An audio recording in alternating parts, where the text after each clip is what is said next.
KSDL ರಾಯಭಾರಿಯಾಗಿ ತಮ್ಮನ್ನ ಆಯ್ಕೆ ಆಗಿರುವಂತಹ ವಿಚಾರಕ್ಕೆ ಸಂಬಂಧಪಟ್ಟಂತೆ ಈಗ ನಟಿ ರಮ್ಯಾ ಖಂಡನೆಯನ್ನ ವ್ಯಕ್ತಪಡಿಸಿದ್ದಾರೆ. ತನ್ನ ಇನ್ಸ್ಟಾಗ್ರಾಮ್ ಖಾತೆಯಲ್ಲಿ ಈ ಬಗ್ಗೆ ರಮ್ಯಾ ಒಂದು ಪೋಸ್ಟ್ ಮಾಡಿದ್ದಾರೆ. ರಾಜ್ಯ ಕಾಂಗ್ರೆಸ್ ಸರ್ಕಾರಕ್ಕೆ ತಿರುಗೇಟನ್ನ ಕೊಟ್ಟಿದ್ದಾರೆ ಮಾಜಿ ಸಂಸದೆ ರಮ್ಯಾ.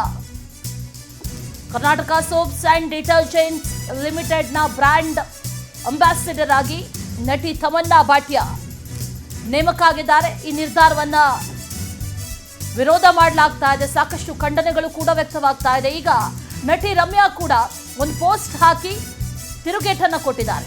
ಮಾರುಕಟ್ಟೆಯಲ್ಲಿ ಒಂದು ವಸ್ತು ಪ್ರಚಾರಕ್ಕೆ ಹತ್ತಾರು ದಾರಿ ಇದೆ. ರಾಯಭಾರಿಯನ್ನ ನೇಮಕ ಮಾಡಿ ಪ್ರಚಾರ ಮಾಡುವಂತ ಅಗತ್ಯ ಇಲ್ಲ. ಇದು ತೆರಿಗೆ ಪಾವತಿದಾರರ ಹಣ ದುರುಪಯೋಗ ಆಗ್ತಾ ಇದೆ ಅನ್ನುವಂಥ ಮಾತನ್ನ ಅಲ್ಲಿ ನಟಿ ರಮ್ಯಾ ಹೇಳ್ಕೊಂಡಿರೋದು. ಸೆಲೆಬ್ರಿಟಿಗಳು ಬಳಸ್ತಾರೆ ಅನ್ನುವಂಥ ಮಾತ್ರಕ್ಕೆ ಜನ ವಸ್ತು ಖರೀದಿಸೋದಿಲ್ಲ ಅನ್ನುವಂಥ ಮಾತನ್ನ ಕೂಡ ಈಗ ನಟಿ ರಮ್ಯಾ ಇನ್ಸ್ಟಾಗ್ರಾಮ್ ಅಲ್ಲಿ ಒಂದು ಪೋಸ್ಟ್ ಹಾಕೋ ಮೂಲಕ ಖಂಡನೆಯನ್ನು ವ್ಯಕ್ತಪಡಿಸಿದ್ದಾರೆ, ವಿರೋಧವನ್ನು ವ್ಯಕ್ತಪಡಿಸಿದ್ದಾರೆ. ನಾವು ಸೋಪ್ ಬಳಸಿದ್ರೆ ನಟಿಯ ರೀತಿ ಆಗಲ್ಲ ಅನ್ನೋದು ಜನರಿಗೂ ಗೊತ್ತಿದೆ. ಮೈಸೂರು ಸ್ಯಾಂಡಲ್ ಸೋಪ್ಗೆ ದೀರ್ಘ ಇತಿಹಾಸ ಪರಂಪರೆ ಇದೆ. ಪ್ರತಿ ಕನ್ನಡಿಗರು ಅದರ ರಾಯಭಾರಿಗಳು ಅಂತ ನಟಿ ರಮ್ಯಾ ಹೇಳಿದ್ದಾರೆ. ಆಪಲ್ ಕಂಪನಿ ಬಹಳ ಯಶಸ್ವಿ ಉದ್ಯಮವಾಗಿ ಬೆಳೆದಿದೆ. ಆದರೆ ಅದಕ್ಕೆ ಸಂಭಾವನೆ ನೀಡಿ ನೇಮಿಸಿದಂತಹ ಬ್ರ್ಯಾಂಡ್ ಅಂಬಾಸಿಡರ್ ಇರಲಿಲ್ಲ. ನಟಿ ತಮನ್ನಾಗೆ 6.2 ಕೋಟಿ ಕೊಟ್ಟು ನೇಮಿಸಿದ್ದಕ್ಕೆ ರಮ್ಯಾ ತೀವ್ರ ಆಕ್ಷೇಪವನ್ನು ವ್ಯಕ್ತಪಡಿಸಿದ್ದಾರೆ. ಇನ್ಸ್ಟಾಗ್ರಾಮ್ ಅಲ್ಲಿ ಒಂದು ಪೋಸ್ಟ್ ಹಾಕಿದ್ದಾರೆ. ಪೋಸ್ಟ್ ಹಾಕಿ ಈಗ ಖಂಡನೆಯನ್ನು ವ್ಯಕ್ತಪಡಿಸಿರೋದು.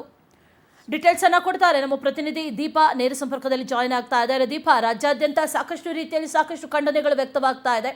ಅದರ ಜೊತೆಯಲ್ಲಿ ಸಾಕಷ್ಟು ವಿರೋಧಗಳು ಕೂಡ ವ್ಯಕ್ತವಾಗ್ತಾ ಇದೆ. ನಮ್ಮ ಪ್ರತಿನಿಧಿಯನ್ನ ಮತ್ತೆ ಸಂಪರ್ಕಿಸ್ತೀವಿ.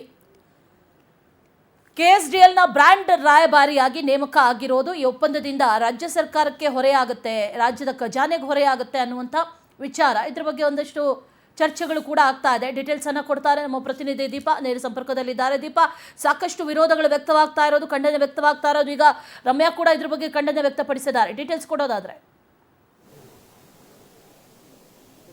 ಅಶ್ವಿನಿ, ಸ್ಯಾಂಡಲ್ ಸೋಪ್ ವಿಚಾರವಾಗಿ ಸಚಿವ ಎಂಬಿ ಪಾಟೀಲ್ ಸ್ಪಷ್ಟನೆ ನೀಡಿದ ಬಳಿಕವೂ ಕೂಡ ಮತ್ತಷ್ಟು ವಿವಾದ ಸೃಷ್ಟಿಯಾಗ್ತಿರೋದಂತೂ ನಿಜ. ಎಲ್ಲೋ ಒಂದು ಕಡೆ ಸ್ಯಾಂಡಲ್ ಸೋಪಿಗೆ ಈ ರೀತಿಯಾದಂತಹ ಪ್ರಚಾರ ಬೇಡ. ಯಾಕಂದ್ರೆ ನಾಡಿನ ಅಸ್ಮಿತೆ ಜೊತೆಗೆ ಪರಂಪರೆ ಉಳ್ಳಂತಹ ಸ್ಯಾಂಡಲ್ ಸೋಪ್ ಅದು. ಹಾಗಾಗಿ ಹಿಂದಿನಿಂದಲೂ ಮಹಾರಾಜರ ಕಾಲದಿಂದಲೂ ಕೂಡ ಅದನ್ನ ಯೂಸ್ ಮಾಡ್ತಿದ್ದಾರೆ.